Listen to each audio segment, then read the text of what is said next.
बिस्मिल्लाहिर्रहमानिर्रहीम। अस्सलाम वालेकुम। उम्मीद करती हूँ आप सब खैरियत से होंगे। आज का हमारा टॉपिक है लेवल्स ऑफ प्रोटीन स्ट्रक्चर। पिछले लेक्चर में हमने कंपोजिशन और स्ट्रक्चर ऑफ प्रोटीन को डिस्कस किया था और कैसे अमाइनो एसिड मिलके लॉन्ग पॉलीपेप्टाइड चेन्स बनाते हैं। सबसे पहले आपने अमाइनो एसिड का स्ट्रक्चर रिमाइंड कर लेना है, इसीलिए आप प्रीवियस जो लेक्चर है that is about protein composition and structure वो प्लीज़ ज़रूर देख लें ताकि आपको इस लेक्चर की अच्छे से समझ आ जाए।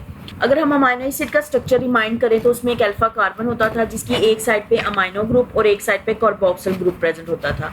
ये स्ट्रक्चर जो है वो सारे अमाइनो एसिड में सेम होता है और डिफरेंस सिर्फ इसका आर ग्रुप की वजह से आता है, that is a variable group, और इसी की बेस पे हम different name of amino acid देते हैं।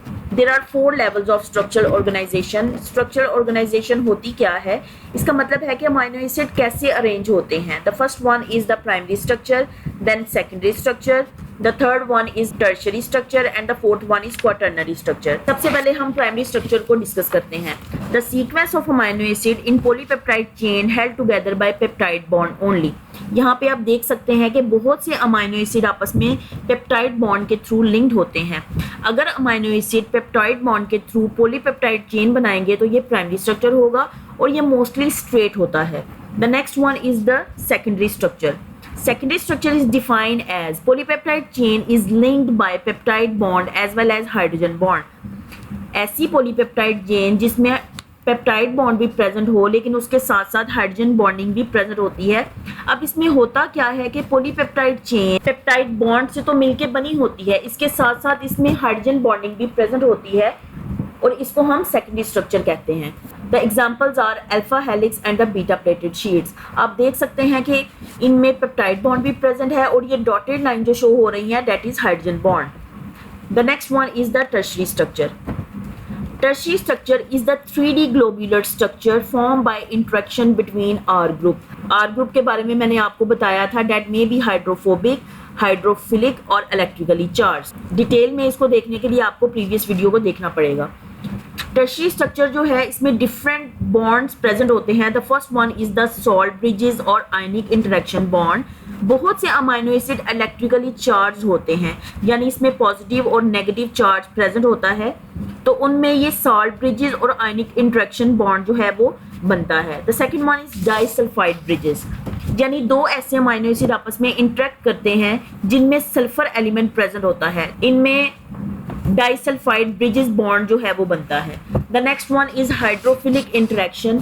ऐसे अमाइनो एसिड जो वाटर में इनसॉल्युबल होते हैं उनमें ये अट्रैक्शन प्रेजेंट होती है जिसको लंडर डिस्पर्शन फोर्सेस भी कहते हैं। इनमें सिंगल पोल सा बन जाता है, न्यूक्लिक एसिड एक साइड पे और इलेक्ट्रॉन दूसरी साइड पे हो जाता है और इसको हम हाइड्रोफिलिक इंटरेक्शन कहते हैं। The fourth one is hydrogen bond. ये जब चारों इंटरेक्शंस आपस में इकट्ठी होती हैं तो कॉम्प्लेक्स सा स्ट्रक्चर बन जाता है लाइक ग्लोब्यूलर, जिसको हम टर्शियरी स्ट्रक्चर कहते हैं। ये आप पिक्चर में देख सकते हैं, that is a globular structure. इसमें चारों इंटरेक्शन जो हैं वो प्रेजेंट होती हैं। अब यहाँ पे आपने देखा होगा कि मैंने टर्शियरी स्ट्रक्चर में आर ग्रुप का स्पेसिफिकली जिक्र किया है, जबकि प्राइमरी और सेकेंडरी स्ट्रक्चर की अगर बात करें तो इसमें बैकबोन ऑफ अमाइनो एसिड का रोल होता है। The last one is the quaternary structure, the aggregation of 2 or more polypeptide chain into a single functional unit। अब quaternary structure में होता क्या है कि ये इंटरेक्शन जो है वो सेम पॉलीपेप्टाइड चेन में भी हो सकती हैं और डिफरेंट पॉलीपेप्टाइड चेन की आपस में भी ये इंटरेक्शन हो सकती हैं। I am talking about the tertiary structure interactions. एक कॉम्प्लेक्स सा स्ट्रक्चर होता है, ये आप पिक्चर में देख सकते हैं। The next one is the shape of the proteins that is fibrous protein and globular proteins. Fibrous protein की अगर बात की जाए, इसकी शेप लॉन्ग एंड नैरो होती है और इसमें स्ट्रक्चरल स्ट्रेंथ और सपोर्ट प्रेजेंट होती है। ये मोस्टली इनसॉल्युबल होते हैं इन वाटर और इसमें लिटल या नो टर्शियरी स्ट्रक्चर जो है वो प्रेजेंट होता है, मतलब इसमें प्राइमरी और सेकेंडरी स्ट्रक्चर की अमाउंट जो है वो ज़्यादा होती है।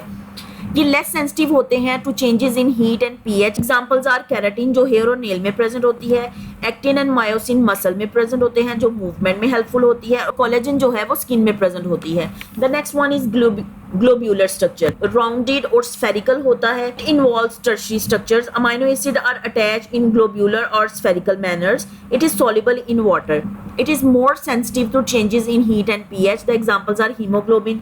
Hemoglobin ऑक्सीजन कैरिंग कंपाउंड है जो ऑक्सीजन को लंग से थ्रू आउट द बॉडी जो है वो ट्रांसपोर्ट करता है. The insulins, catalases, the enzymes, antibodies, egg white और these are all the examples of the globular proteins. अब हम अपने टॉपिक को कंक्लूड करेंगे. आज हमने देखा there are 4 levels of protein structure organization. The first one is the primary structure, the second one is secondary structure, then tertiary structure and the last one is quaternary structure. इसको हमने detail में discuss किया with examples और इसको diagrammatically भी हमने देखा.